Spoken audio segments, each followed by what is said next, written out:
नमस्कार विद्यार्थी मित्रांनो, innovative science by Sambhaji Thube या यूट्यूब चॅनलमध्ये मी आपल्या सर्वांचं सहर्ष स्वागत करतो. NMMS परीक्षा या परीक्षेच्या दृष्टीनं आपण तयारी करत असतो आणि या परीक्षेमध्ये होणारे जे फायदे आहेत विद्यार्थी मित्रांनो तुम्हाला तुमच्या शिक्षकांनी सांगितलेले असतील.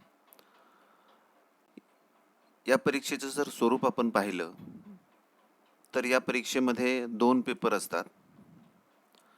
यामध्ये मानसिक क्षमता चाचणी आणि दुसरा पेपर जो आहे तो शालेय क्षमता चाचणी, त्याला आपण सॅट म्हणतो. तर शालेय क्षमता चाचणीमध्ये जे जे विषय असतात त्यांच्याकडे आपण जाऊया. यामध्ये शालेय क्षमता चाचणी दुसरा पेपर, त्यामध्ये 35 गुणांचे जे प्रश्न असतात ते विज्ञान विषयावर असतात. सामान्य विज्ञान या विषयाचे असतात. यामध्ये भौतिकशास्त्रावर आधारित 11 प्रश्न, रसायनशास्त्रावर 11 प्रश्न आणि जीवशास्त्रावर 13 प्रश्न अशा प्रकारचे 35 प्रश्न या विज्ञान विषयाचे असतात. त्यानंतर समाजशास्त्र हा जो विषय आहे या समाजशास्त्र विषयाचे सुद्धा 35 प्रश्न असतात. यामध्ये इतिहासावर आधारित 15 प्रश्न, भूगोलावर आधारित 15 प्रश्न आणि नागरिकशास्त्राचे 5 प्रश्न असे एकूण 35 प्रश्न या समाजशास्त्र विषयामध्ये समाविष्ट केलेले असतात किंवा या विषयाचे 35 प्रश्न विचारले जातात. त्यानंतर तिसरा जो विषय आहे दुसऱ्या पेपरमध्ये तो म्हणजे गणित आणि गणितावर आधारित 20 प्रश्न विचारले जातात. असे एकूण 90 प्रश्न दुसऱ्या पेपरमध्ये हे विचारले जातात. तर विद्यार्थी मित्रांनो, आपण या व्हिडिओमध्ये विज्ञान विषयाकडे जाणार आहोत आणि विज्ञान विषयामध्ये असणारे कोणत्या कोणत्या प्रकारचे प्रश्न विचारले जातात, प्रश्नांचं स्वरूप कशा प्रकारे असतं त्याकडे आपण जाऊया. सामान्य विज्ञान, प्रश्नांचे स्वरूप, यामध्ये आकृतीवरून प्रश्न विचारले जातात.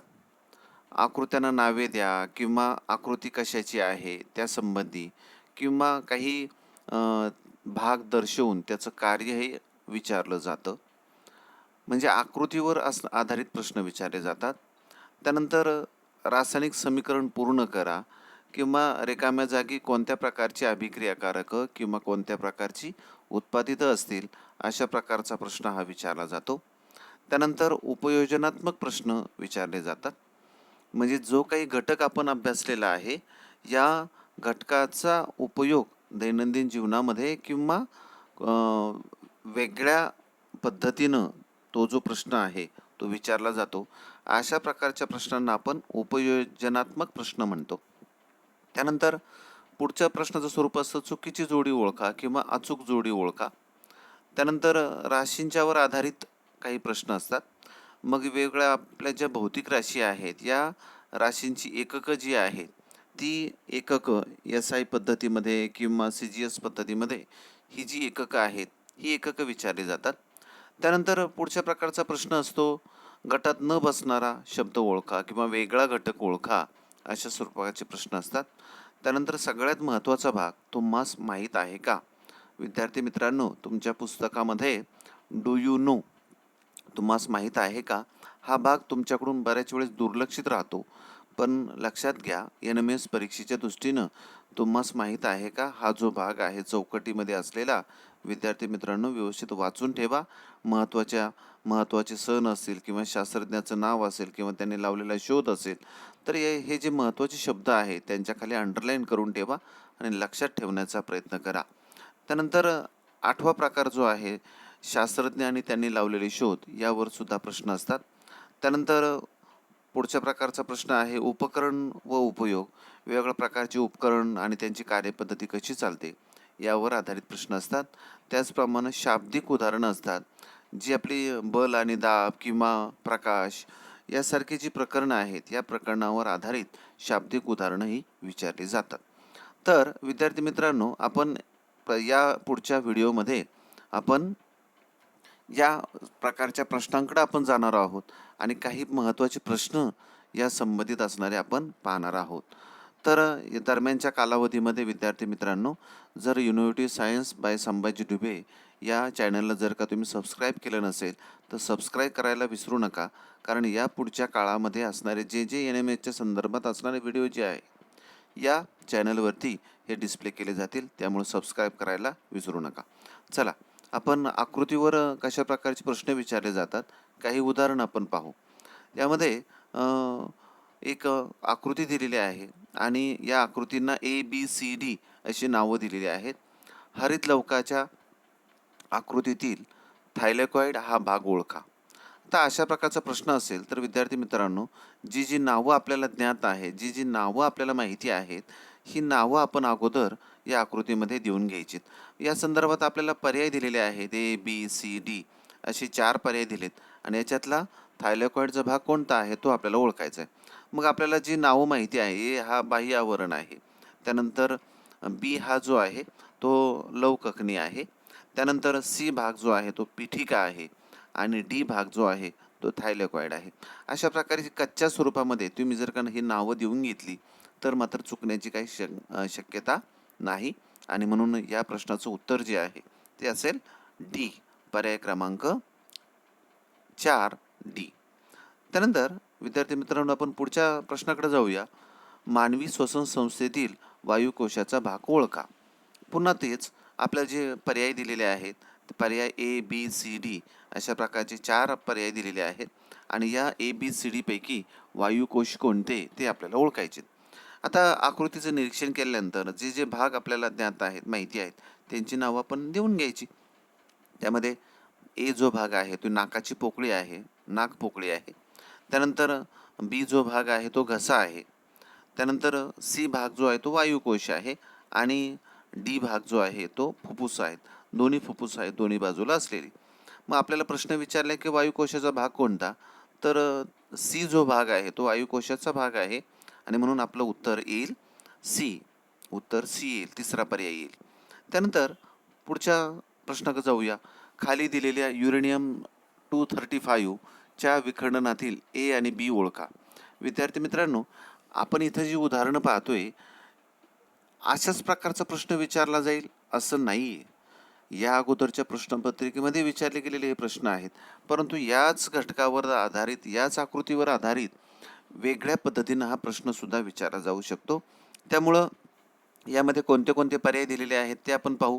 क्रिप्टॉन आणि कॅल्शियम, दुसरा पर्याय दिला आहे बेरियम आणि सोडियम, तिसरा पर्याय दिला आहे क्रिप्टॉन आणि बेरियम आणि चौथा पर्याय दिला आहे बेरियम आणि स्ट्रॉन्सियम. आता आकृती विद्यार्थी मित्रांनो आपण समजावून घेऊया. आकृतीकडे पहा. पहिला जो युरेनियम 235 आहे, युरेनियम 235 जो आहे, युरेनियम 235 वर काय केले पहा, डाव्या बाजूला तुमच्या लक्षात येईल N दाखवलेला आहे, न्यूट्रॉन दाखवलेला आहे आणि त्याचा अणुवस्तुमान 1 आहे, पहा वरती दाखवले. मग एका न्यूट्रॉनचा मारा केला आपण युरेनियमवर, एका अणुवर, युरेनियमच्या एका अणुवर जर आपण मारा केला तर काय होतं, जास्त अणुवस्तुमान असलेलं मूलद्रव्य, युरेनियमचं अणुवस्तुमान किती आहे 235, म्हणजे जास्त अणुवस्तुमान आहे आणि जास्त अणुवस्तुमान असलेलं मूलद्रव्य जेव्हा आपण न्यूट्रॉनचा मारा करतो तेव्हा त्याचं काय होतं, विखंडन होतं, त्याचे तुकडे होतात आणि कमी अणुवस्तुमान असलेली मूलद्रव्य तयार होतात. मग या ठिकाणी जेव्हा आपण एका न्यूट्रॉनचा मारा करतो एका युरेनियमच्या अणुवर तेव्हा 2 कमी अणुवस्तुमान असलेली मूलद्रव्ये तयार होतात आणि या उदाहरणामध्ये तुम्ही पाहताय A आणि B ही मूलद्रव्ये तयार झालेली आहेत. आणि सगळ्यात महत्त्वाचा भाग, जेव्हा एका न्यूट्रॉनचा मारा आपण एका अणुवर करतो तेव्हा 3 न्यूट्रॉन्स तयार होतात. उजव्या बाजूला तुमच्या लक्षात येईल, पहा दाखवलेले आहेत. एकाच वेळेस किती न्यूट्रॉन्स तयार झाले, 3 न्यूट्रॉन्स तयार झाले आणि त्याबरोबर 2 कमी अणुवस्तुमान असलेली मूलद्रव्ये तयार झाली. आणि जेव्हा युरेनियमचं आपण विखंडन करतो तेव्हा मात्र क्रिप्टॉन आणि बेरियम ही जी कमी अणुवस्तुमान असलेली मूलद्रव्ये जी आहेत ही तयार होतात आणि म्हणून तिसरा पर्याय जो आहे विद्यार्थी मित्रांनो, तो तिसरा पर्याय हे आपलं उत्तर असेल क्रिप्टॉन आणि बेरियम. चला, पुढच्या स्वरूपाची उदाहरणं पाहूया. दिलेली वनस्पती कोणत्या गटात मोडते? आता पहा, एक स्वयंपोषी परपोषी वनस्पती आपल्याला माहिती आहेत आणि तुम्हाला त्या संदर्भातच पर्याय दिलेले आहेत पहा. आदिजीवी वनस्पती आहे का, जीवाणू आहे का, किंवा विषाणू आहे का, किंवा कवक आहे का. तर विद्यार्थी मित्रांनो, या आकृतीचं निरीक्षण केलं तर तुमच्या लक्षात येईल बुरशीची आकृती आहे ही. आणि आपल्याला माहिती आहे बुरशी हा परजीवी सजीव आहे, परजीवी वनस्पती आहे आणि ही मृत घटकावर वाढते. मग शिळी भाकरी असेल किंवा पाव असेल किंवा कातडी वस्तू असेल, या वस्तूंच्यावर ही वनस्पती वाढते आणि या वनस्पतीमध्ये हरित लवके नसतात आणि त्यामुळं या वनस्पतीला अन्नासाठी दुसऱ्या घटकावर अवलंबून राहावं लागतं आणि त्यामुळं ही जी वनस्पती आहे ही परजीवी आहे आणि ही वनस्पती कोणत्या गटामध्ये येईल? मग चौथ्या गटामध्ये येईल, कवक गटामध्ये येईल. आणि म्हणून आपल्या या प्रश्नाचं उत्तर असेल पर्याय क्रमांक 4 कवक. त्यानंतर पुढच्या आकृतीकडे जाऊया आपण. दिलेली आकृती आयनिक बंध निर्मिती दर्शविते. आयनिक संयुग ओळखा. खूप छान प्रश्न आहे पहा. यावरती तुम्हाला हेच संयुग विचारलं जाईल असं नाहीये, वेगळं संयुग सुद्धा विचारलं जाऊ शकतं. अशा प्रकारचे प्रश्न असतील तर विद्यार्थी मित्रांनो, बाणाच्या डावीकडे असणारे जे अणू आहेत त्या अणूंचं बारकाईने निरीक्षण करायचं आपण. आता पाहू, मध्यभागी असणारं जे पिवळ्या रंगाचं जे मूलद्रव्य तुम्हाला दाखवलेलं आहे आकृतीमध्ये, त्या आकृतीमध्ये असणाऱ्या मूलद्रव्याचं इलेक्ट्रॉन स्वरूपन जे दाखवलंय त्याच्यामध्ये बाह्य कक्षांच्या मध्ये किती इलेक्ट्रॉन्स आहेत ते आपण बारकाईनं पाहिलं पाहिजे. पहिल्या कक्षेमध्ये 2 इलेक्ट्रॉन्स आपल्याला दिसत आहेत, दुसऱ्या कक्षेमध्ये 8 इलेक्ट्रॉन दिसत आहेत आणि तिसऱ्या कक्षेमध्ये 2 इलेक्ट्रॉन दिसत आहेत. म्हणजे 2, 8 आणि 2, तर एकूण झाले 12 इलेक्ट्रॉन्स. आणि जर 12 इलेक्ट्रॉन्स असतील तर त्याचा अणुअंक सुद्धा असेल 12 आणि त्याचा अणुअंक 12 जर असेल तर ते मूलद्रव्य आहे मॅग्नेशियम. आपल्याला माहिती आहे सोडियमचा अणुअंक आहे 11, मॅग्नेशियमचा अणुअंक आहे 12, ॲल्युमिनियमचा आहे 13. मग इयत्ता 8वी मध्ये विद्यार्थी मित्रांनो, कमीत कमी आपण 20 पर्यंतची मूलद्रव्यांची नावं आणि त्यांचा अणुअंक आपण पाठ केला पाहिजे. सोप्या पद्धतीनं ते लक्षात ठेवा आणि तो पाठ, ही जी मूलद्रव्ये आहेत ही पाठ करण्याचा प्रयत्न करा. आता मधलं मूलद्रव्य जे आहे ते आहे मॅग्नेशियम आणि बाजूची मूलद्रव्ये जी आहेत दोन्ही पाहूया आपण. एकाच प्रकारची मूलद्रव्ये दिसत आहेत आणि त्यांचे इलेक्ट्रॉन स्वरूपण पाहूया. पहिल्या कक्षेत 2, दुसऱ्या कक्षेत 8 आणि तिसऱ्या कक्षेमध्ये आहेत 7 इलेक्ट्रॉन्स. आणि म्हणून ज्यांचा अणुअंक, ज्या मूलद्रव्याचा अणुअंक 17 आहे असं मूलद्रव्य आहे क्लोरीन. आणि म्हणून दोन्ही बाजूंना 2 क्लोरीन जोडलेले दिसत आहेत आपल्याला. आणि मग तयार होणारं जे संयुग आहे मध्यभागी आहे मॅग्नेशियम, दोन्ही बाजूंना त्याला जोडलेत 2 क्लोरीन आणि मग तयार होईल MgCl2. मग पर्याय कोणते कोणते दिलेत आपल्याला पाहूया आपण. CaCl2 आहे, कॅल्शियम क्लोराईड आहे. त्यानंतर दुसरा पर्याय आहे मॅग्नेशियम क्लोराईड, तिसरा पर्याय आहे बेरियम क्लोराईड आणि चौथा पर्याय दिलाय NaCl.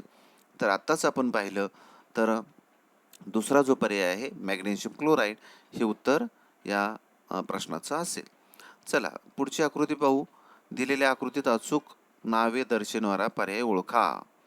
आता पहा, हा प्रश्न थोडासा वेळ तुमचा जास्त घेणारा आहे पहा. त्यामुळं पर्याय जे आहे ते पर्याय तुम्ही पहा. पर्याय असे 4 पर्याय दिलेले आहेत. ह्या पर्यायामध्ये नावं सारखीच दिसत आहेत आपल्याला पहा. स्वरयंत्र, अन्ननलिका, स्वरतंतू, श्वासनलिका. आधी स्वरद्वार, स्वरतंतू, श्वासनलिका, अन्ननलिका. त्यानंतर आधी स्वरद्वार, स्वरयंत्र, श्वासनलिका, स्वरतंतू. नावं सारखीच सगळ्या ठिकाणी.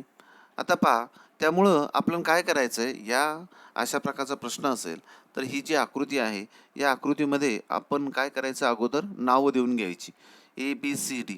आता यामध्ये पहिलं जो A आहे तो आधी स्वरद्वार आहे, त्यानंतर B जो भाग आहे तो स्वरतंतू आहे, त्यानंतर C जो आहे तो श्वासनलिका आहे आणि D जो आहे तो अन्ननलिका आहे. पहा, अशा प्रकारे आपण नावं देऊन एकदा का घेतली की मग आपला क्रम चुकायचं काय कारण नाही. मग हा जो ABCD क्रम जो दिसतोय आपल्याला, कोणत्या पर्यायामध्ये आपल्याला दिसतोय पहा. अधिस्वरद्वार, स्वरतंतू, श्वासनलिका आणि अन्ननलिका. तर दुसऱ्या पर्यायामध्ये आपल्याला हा क्रम दिसतोय आणि म्हणून या प्रश्नाचं उत्तर असेल पर्याय क्रमांक 2. चला आणखी पुढच्या प्रश्नाकडे जाऊया आपण. दिलेली आकृती काय दर्शविते? पहा, आकृतीमध्ये आकृतीचं निरीक्षण केल्यानंतर तुमच्या लक्षात येईल खाली एक पृष्ठभाग दिसतोय आणि वरच्या बाजूनं 3 समांतर असणारे किरण पडताना दिसत आहेत आणि या पृष्ठभागावर पडलेले प्रकाश किरण आपल्याला वेगवेगळ्या दिशेने विखुरलेले आपल्याला दिसतात. तर पहा, लक्षात ठेवा विद्यार्थी मित्रांनो, या व्हिडिओमध्ये जरी आपण आकृत्या या रंगीत पाहत असलो तरी तुमच्या प्रश्नपत्रिकेमध्ये मात्र त्या ब्लॅक अँड व्हाईट असतात. त्यामुळं अशा प्रकारचे प्रश्न सोडवताना बाणांची दिशा कोणत्या दिशेनं आहे पहा. जे पृष्ठभागाच्या दिशेनं किरण येतात त्यांना आपाती किरण आपण म्हणतो आणि पृष्ठभागापासून जे दूर जातात त्यांना आपण परावर्तित किरण म्हणतो. आता या आकृतीमध्ये पहा, पृष्ठभागाच्या दिशेनं येणारे समांतर प्रकाश किरण हे आपाती किरण आहेत. आपाती किरण समांतर आहेत आणि जे बाहेर पडलेले जे प्रकाश किरण आहेत ते मात्र समांतर नाहीत, वेगवेगळ्या दिशेंनी विखुरलेले असतात. इथं विखुरलेले आहेत. आता पाहू हे पर्याय कोणते कोणते दिले आहेत. यामध्ये प्रकाशाचं नियमित परावर्तन, दुसरा पर्याय आहे प्रकाशाचं अपवर्तन, तिसरा पर्याय आहे प्रकाशाचे अनियमित परावर्तन, चौथा पर्याय आहे प्रकाशाचे अर्ध परावर्तन. तर विद्यार्थी मित्रांनो, याच आकृतीवर आधारित किंवा नियमित परावर्तनावर आधारित प्रश्न हा विचारला जातो. त्यामुळं लक्षात ठेवायचं, जर आपाती किरण समांतर असतील आणि परावर्तित किरण जर का समांतर असतील तर अशा प्रकारचं परावर्तन जे आहे ते नियमित परावर्तन असतं. आता या दिलेल्या प्रश्नामध्ये काय दिसतंय आपल्याला, आपाती किरण समांतर आहेत परंतु परावर्तित किरण समांतर नाहीत, वेगवेगळ्या दिशेंनी ते विखुरलेले आहेत आणि मग अशा प्रकारचं परावर्तन जे आहे ते मात्र अनियमित परावर्तन असतं आणि म्हणून पर्याय क्रमांक 3 जो आहे तो पर्याय क्रमांक 3 या प्रश्नाचं उत्तर येईल. पर्याय क्रमांक 3. चला पुढच्या आकृतीकडे जाऊया आपण. आकृतीतील प्रकाशाच्या विकिरणाचा प्रयोग टिंबटिंब शास्त्रज्ञाने केला. तर पर्याय कोणते कोणते दिलेले आहेत पहा. रुदरफोर्ड, त्यानंतर थॉम्सन, त्यानंतर आहे डाल्टन आणि चौथा पर्याय आहे महर्षी कनात. तर विद्यार्थी मित्रांनो, या संबंधी माहिती तुम्ही अणूचे अंतरंग या प्रकरणामध्ये अभ्यासलेली आहे. त्यामध्ये महर्षी कनात यांनी सुरुवातीला परमाणू त्याला म्हटलेलं होतं. त्यानंतर डाल्टन यांनी सुरुवातीला सांगितलं की तो अणू हा भरीव गोल आहे. थॉम्सननी या अणूमध्ये असणाऱ्या प्रोटॉन्सविषयी माहिती सांगितलेली होती आणि मग अणूविषयी सविस्तर माहिती मिळवण्यासाठी रुदरफोर्ड या शास्त्रज्ञानं काय केलं की सोन्याच्या पापुद्र्यावर काय केलं की अल्फा कणांचा मारा केला. या आकृतीमध्ये दिसतंय तुम्हाला डाव्या बाजूला अल्फा कणांचा मारा केलेला आहे आणि या अल्फा कणांचा मारा, अल्फा प्रारणं या सोन्याच्या पापुद्र्यावर सोडली तर आपल्याला काय दिसतंय, ही जी प्रारणं आहेत या पापुद्र्यामधून काही प्रारणं आरपार जातात, काही त्याच दिशेने मागं फिरतात आणि काही मात्र इतर दिशेनं मागं फिरलेले आपल्याला दिसतात. तर मग आपण त्याला म्हणतो स्कॅटरिंग ऑफ लाईट आपण म्हणतो आणि म्हणून अशा प्रकारचा प्रयोग जो आहे तो रुदरफोर्ड यांनी केलेला आहे आणि या संदर्भातला प्रश्न वेगळ्या पद्धतीने सुद्धा तुम्हाला विचारला जाऊ शकतो. त्यामुळे ही आकृती व्यवस्थित आपण समजावून घेतली आणि हा जो प्रयोग आहे त्याच्यावर अणूच्या विषयी निष्कर्ष रुदरफोर्ड यांनी मांडलेले होते की अणू हा भरीव गोल नसून तो पोकळ आहे किंवा अणूचं अणुवस्तुमान जे आहे केंद्रकामध्ये एकवटलेलं आहे आणि अशा प्रकारची माहिती जी आहे ती माहिती आपण त्या भागामध्ये अभ्यासलेली आहे आणि म्हणून या प्रश्नाचं उत्तर असेल रुदरफोर्ड. तर विद्यार्थी मित्रांनो, अशाच प्रकारचे पुढच्या व्हिडिओमध्ये सुद्धा आपण वेगवेगळ्या प्रश्नांची, महत्त्वाच्या प्रश्नांची माहिती मिळवणार आहोत आणि पुढचे व्हिडिओ जे आहेत ते सुद्धा पाहायला मात्र विसरू नका आणि या चॅनलला सबस्क्राईब केलं नसेल तर सबस्क्राईब करायला मात्र विसरू नका. तर हा जो व्हिडिओ आहे तो व्हिडिओ तुम्ही पाहिल्याबद्दल थँक्स फॉर वॉचिंग. धन्यवाद.